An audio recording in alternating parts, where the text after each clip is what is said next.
Bismillahirrahmanirrahim. Alhamdulillahi Rabbil Alamin.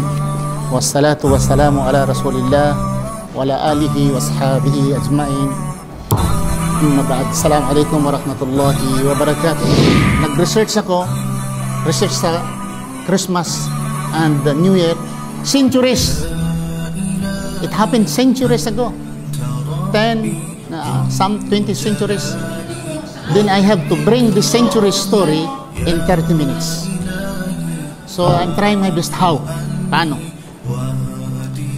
Una, before tayo sa ating topic, ay tingnan muna natin ang ating sarili. Bawat isa sa atin. Bagang sa boxing, bago ikaw harap sa iyong kontra, dapat alamin mo muna yung pusing mo at yung stepping mo. Okay? Yung foundation. Ano ba? Sino ba tayo? Tayo po ay mga Muslim. Kung mayroon mang Kristiyano, please, pakitaas lang ho, para hindi masyadong manghang yung mga salita ko. Kasi kung may Kristiyano ba?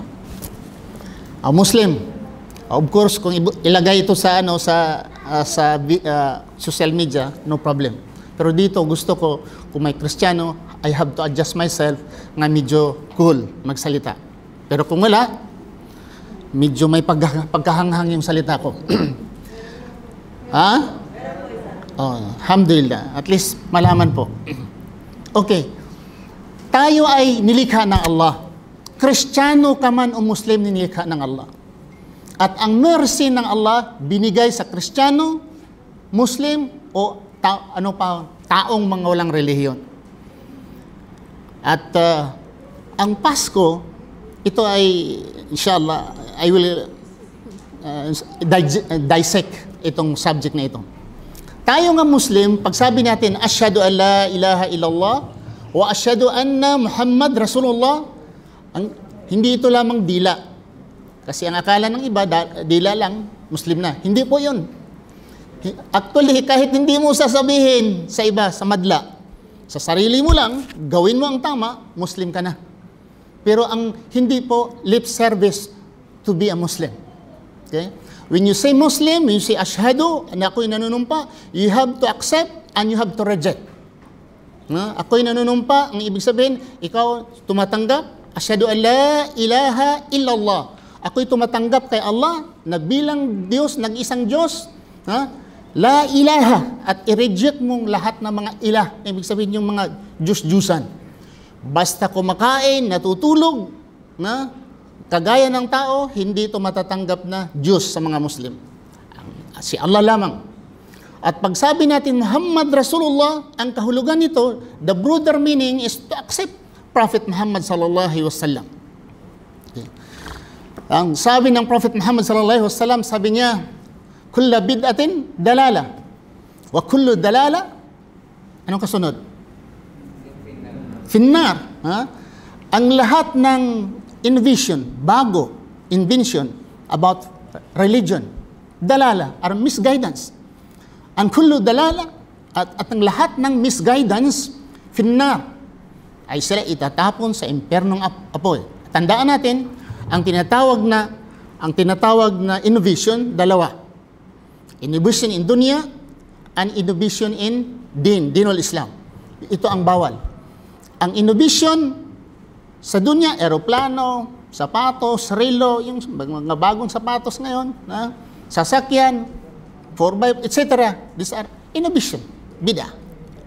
Pero acceptable ito sa Islam, dahil ito sa dunya. Pero kung sa relihiyon, when it comes to birthday, when it comes to December, January, whatsoever, bago ito. Religion po ito, bilang to pananampalataya. Bakit sa Islam, pinagbabawal ang, focus tayo dito ngayon, bakit pinagbabawal sa Islam ang selebrasyon? Okay? Pagsabing selebrasyon, meaning nangyayari na, uulitin mo. Okay? Sabi nila, bakit may akika kayo? Ang akika daw, sabi ng iba, to justify, sabi nila, celebration yan eh.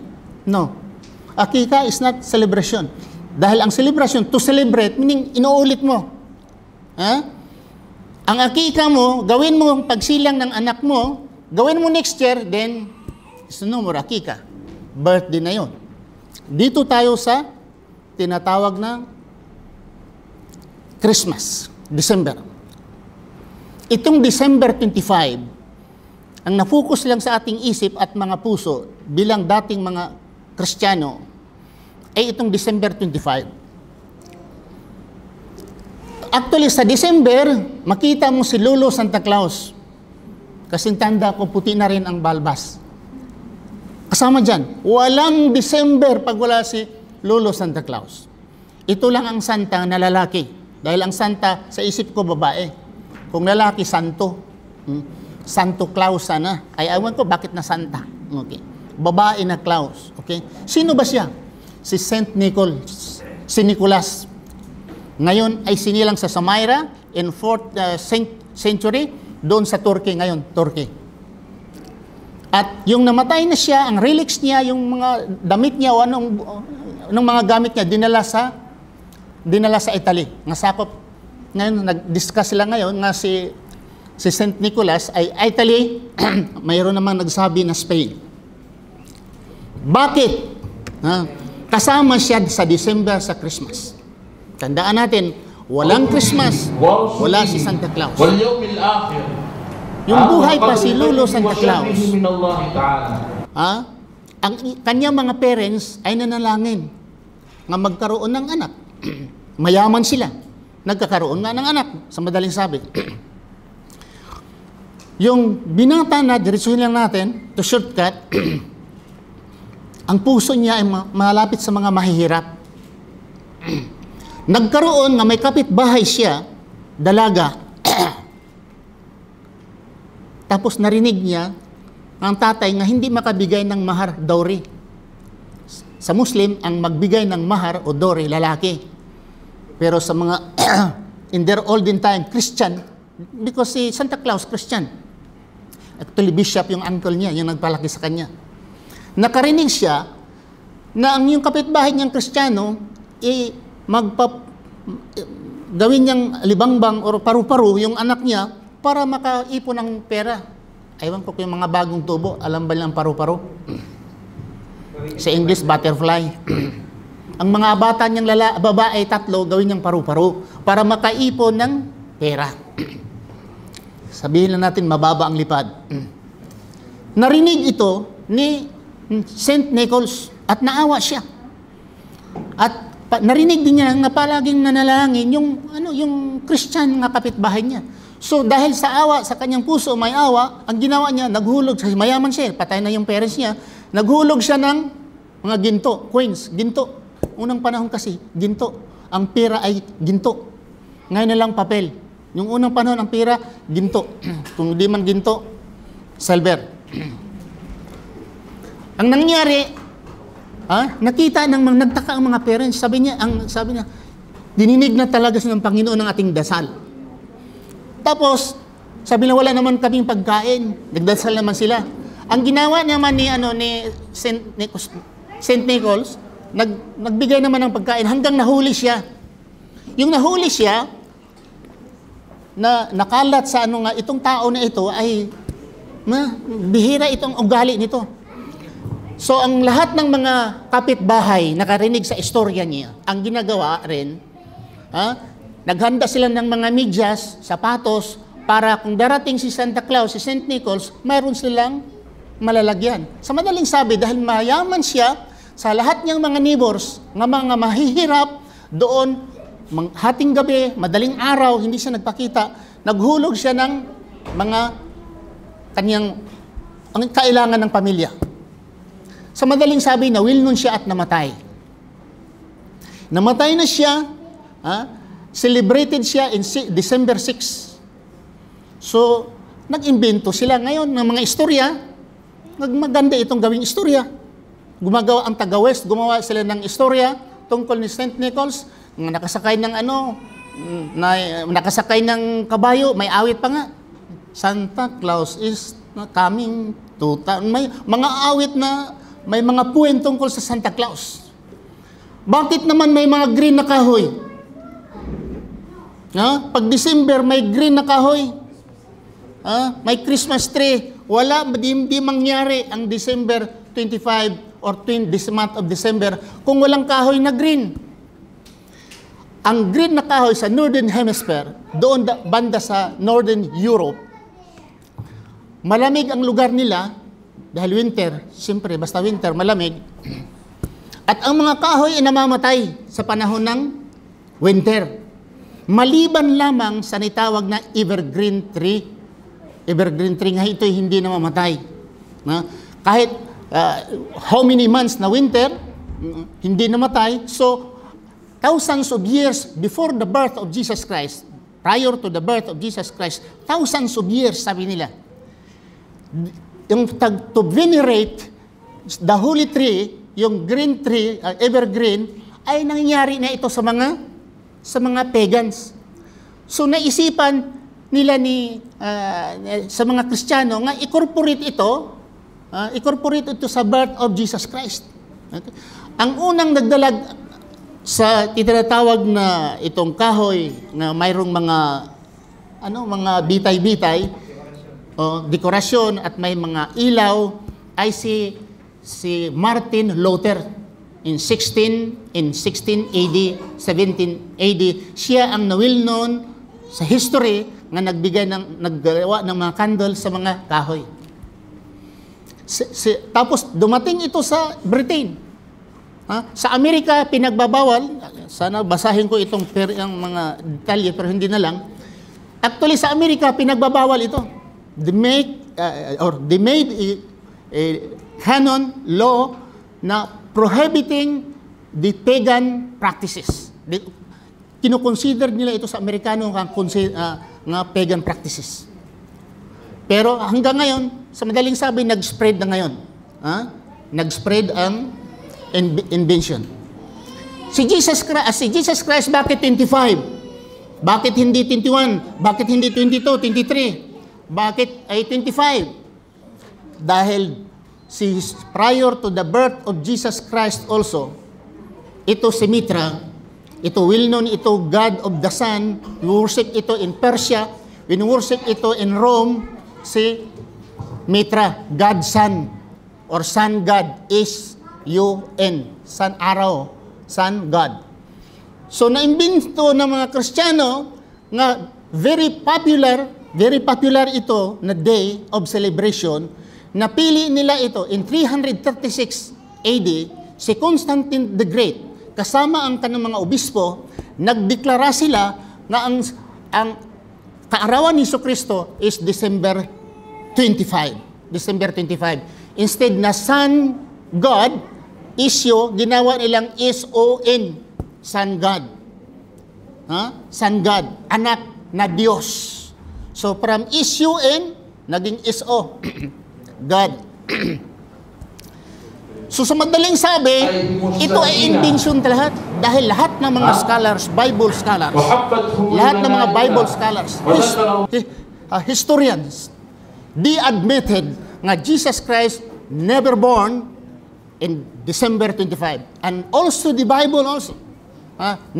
Jesus Christ hindi na isinilang sa December 25. And in fact, in the month of December, sa Palestine, walang mga karniro or tupa na lumalabas dahil taglamig ito, winter time sa Palestine. In the month of December, ang lahat ng mga tagapastol ay dinala ang kanilang mga tupa sa loob ng mga building para hindi mamatay sa lamig.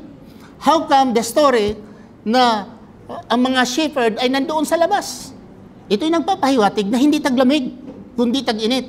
That's why the other Christian, they said that Jesus Christ was born in February, Jesus Christ born in not born in December.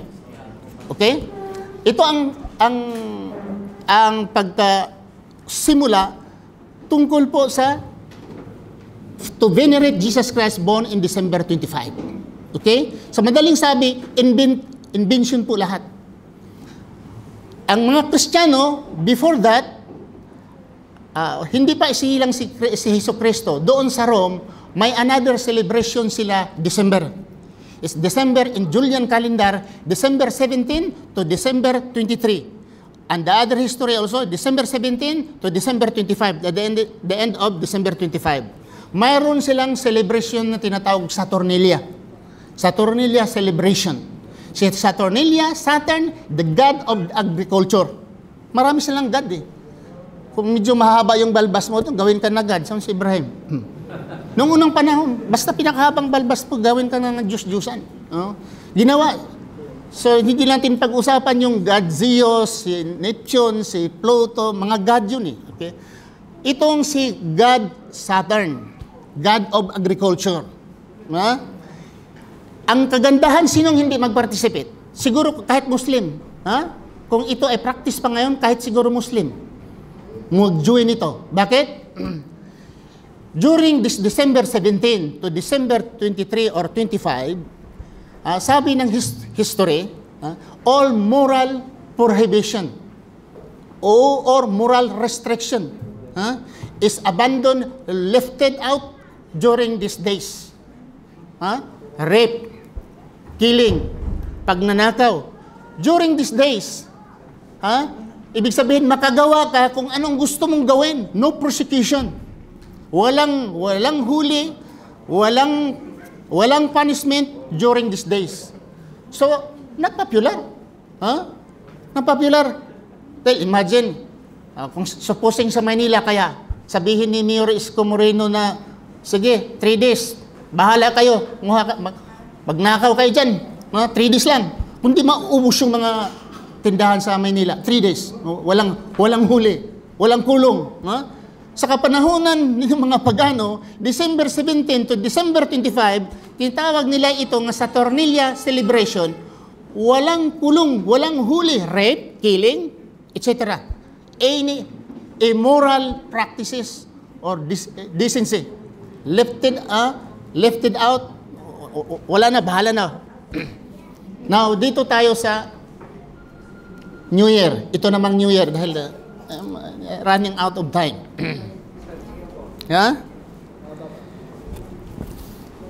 Sige lang.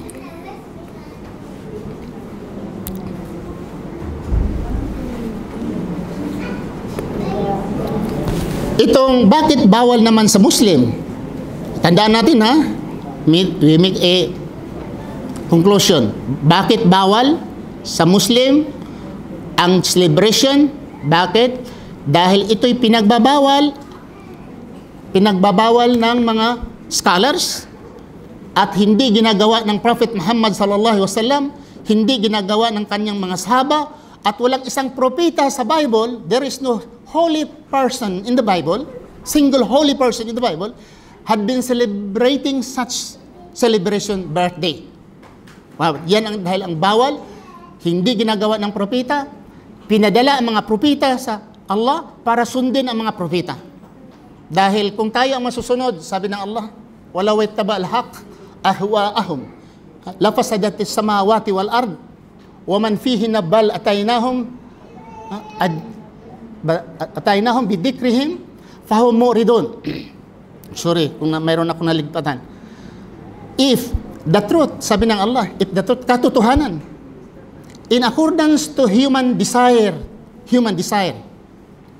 and mind, the heavens, samawati wal ard, ang kalangitan at ang lupa, will turn into ruin and asunder. Ruin and asunder. Kung kagustuhan ng tao ang masusunod, mawala. Wala tayong lahat. Tingnan mo nangyayari sa atin ngayon. Tingnan natin. Sa ngayon, bakit nakahijab itong mga babae? Dahil ba sa kagustuhan nila? Hindi. Dahil sa utos sa Islam. Dahil sa utos sa Islam. Dahil kung itong mga babae ngayon, sa Muslim, kung kagustuhan nila, nako, makikita mo ang hindi dapat makikita. Kung ito ay hindi mga Muslim. Tingnan mo mga tao ngayon, bibili ng bagong pantalon, butas-butas na.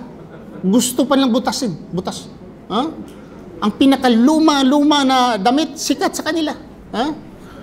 Noong unang panahon, sabi ng aking teacher, hindi pa kayo mas matanda, sabi niya, Ibrahim, you know, sa kapanahonan ko, nakita lang tuhod ko. I was forced to marry your sir, director Mr. Cabaluna, sabi niya, dahil nakita lang yung tuhod ko.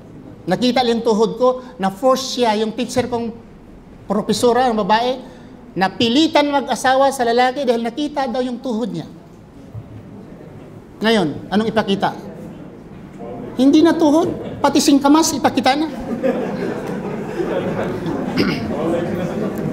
Oh, ayop, wala pang pagagalitan ka pa. Kung ikaw ang magalit, ikaw pagalitan ka pa. Tandaan natin ng evergreen tree. Yung evergreen tree, mayroong evergreen nga banana. Alam niyo banana nga evergreen? Hinog na siya, green pa rin. Hinog na, pero green pa rin. Evergreen. Alam niyo, may mga tao din na gusto silang evergreen. Kahit matanda na sila, pinturahan nila para mukhang green pa rin.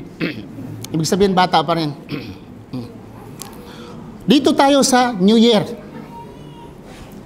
Bakit bawal ang New Year sa Muslim? Celebrations sa Islam, dalawa lang. Kasi hindi pwedeng 3, hindi pwedeng 4. Dahil si Prophet Muhammad sallallahu alaihi wasallam nagsabi siya ng celebration sa mga Muslim, dalawa lang. Huwag mong gawing 1. Huwag mo gawing 3. Kasi bawal sa Islam. Sa Islam, walang dagdag, walang bawas. Bawal ang kumilit dito. Sa Islam, walang kumilit, dapat dagdag, bawas. So, pag ginawa mo may celebration ka, birthday, or celebration New Year, you are adding another celebration. So, sa Islam, hindi. Dahil sa Prophet Muhammad sallallahu alaihi wasallam, tapos na. At sa kapanahonan niya, ang relihiyon. Tingnan mo sa atin. Siguro, kung Kristiyano, normal ito. Pero sa mga Muslim, ngayon, at karamihan naman siguro dito, majority naman ay dating Kristiyano. Pag New Year, ito ang nangyayari sa atin. Maraming tinatawag ng pamahiin sa New Year. Kuwan sila nga pagka December, pagka last day of December 31, tapos sa alas 12 mag-change, hindi matutulog. Karamihan hindi natutulog, naghanda sila. Pagsapit na sa 12, naku, kung anong gusto nilang basta makasigaw lang, kaldero, pinggan, tinidor, o kung wala nang iba, hampusin yung ulo ng tatay mo para lang may ingay. Kapag sumisigaw yung tatay, umiingay na rin. Kasi pamahiin yan. Dapat gawin mo. Para ang Satanas, si Iblis, hindi lalapit. Maingayan siya. Maingayan siya, hindi nalalapit. Yun ang tawag ng pamahiin. That's why mayroong firecrackers. Ngayon, wala na, whistle na lang. May mga Muslim din nagsiselebrate. Nagbibinta pa nga eh. Ano pa? Sa panahon na yan, naghanda na sila. Ang mga tao, Kristiyano, hindi mga Muslim, ay dapat daw ang iyang bulsa ay may pera, bagong pera, new bills. Kundi mga barya-barya. Para nga ang kanya masaganang New Year. Okay, masaganang New Year. Okay, ano pa? Itong kanya firecrackers, nabanggit ko na. Magamit daw ng polka dots. Alam niyo yung polka? Yung mga babae? Bilog-bilog mga polka. May bilog-bilog. Pagdamit kayo ng mga bilog-bilog nga damit. Okay? Kulay pula. Tapos, bibili kayo ng prutas na mga bilog rin. Bilog, Prutas bilog. Oo. 7. Hindi. Sige. Bilog-bilog. Hindi kasama yung itlog sa manok. Bilog din yun, puti yun eh. Basta bilog prutas. Prutas. Hindi yun basta bilog lang. Baka iniisip ng iba, bilog, bibili na siya ng itlog sa manok. Hindi. Prutas lang na bilog. Tapos, sa panahon ng pagdating ng 12, ay tatalo ng 12 times.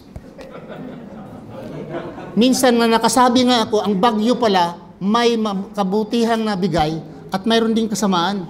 Sa nawalan ng bahay, masama sa kanila. I sympathize, masama sa kanila. Pero bilang Muslim, mabuti dahil hindi na kayo makatalon. Kasi pag umabot sa alas 12, tumatalon. 12 pala. Bakit? Para in every month, masagana. Tatalon ka ng 12 nga talon.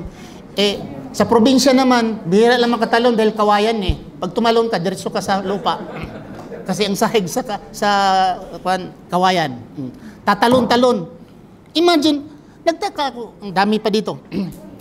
Ang turo ng propeta, hindi nakikinig. Ang turo sa Biblia, kung ikaw Kristiyano, wala doon. Yan, ang turo sa Quran wala doon. Bakit ito? Kunin itong mga katuruan. Na hindi nila maiwasan, talagang tinutulak, hinihila sila sa sarap at kaligayahan kung patalon-talon or bibili ng mga prutas na mga bilog-bilog. Bakit naniwala? Hindi naman turo sa Biblia, hindi rin ito turo sa Quran. Bakit? Kaninong turo ito? Walang iba kundi kay Satan. Dahil anything that against God, or tinuturo ng Diyos at mga propeta mula sa Kanya, this is from Iblis. Kasi si Iblis, hindi naman siya mag-appear sa inyo o sa atin na may sungay at pula ang mata. Sinong maniwala sa Kanya? Ako sa Iblis, sundin mo ako. Tapos pula ang mata at may sungay. Susunod ka? Hindi susunod.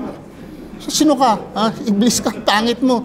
Pero kung magandang dalaga, tapos ang kapal, ang lipstick, ang sexy pa, kikita pang singkamas, maniwala.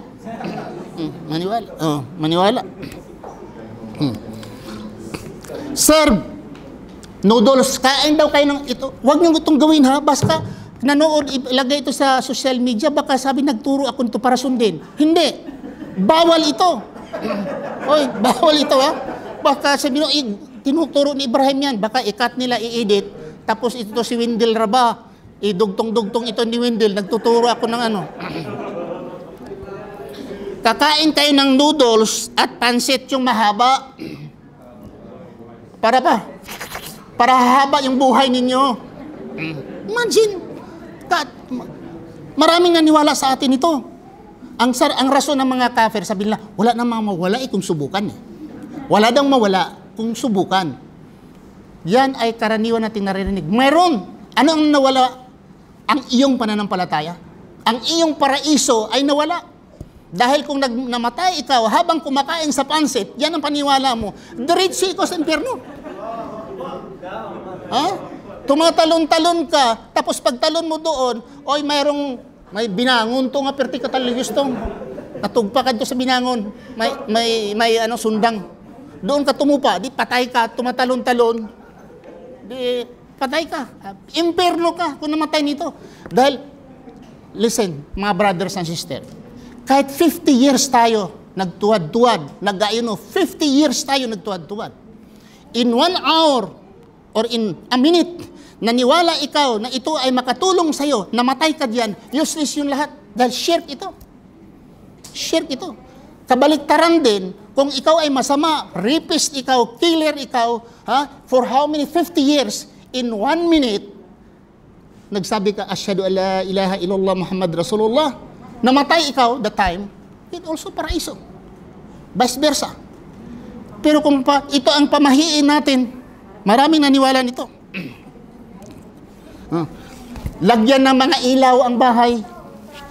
Lagyan daw ng mga ilaw ng bahay at lagyan ang mga kabinet ay buksan ang mga kabinet.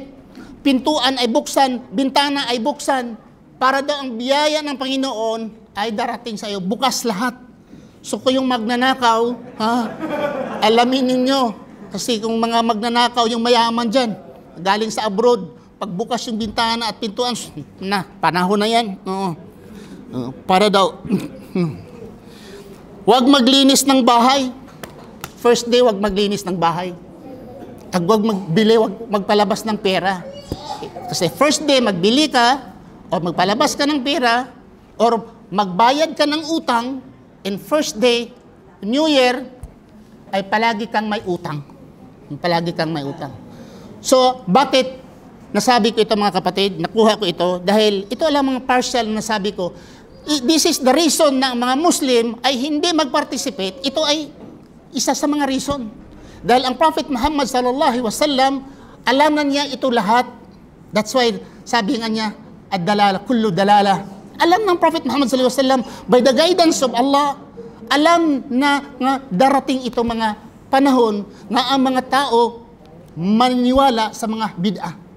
Bid'ah. Ang ibig sabihin ng bid'ah, innovation of the religion na hindi tinuturo ng prophet or tinuturo ng Allah. Dito lang muna ako dahil inshallah we will continue during question and answer.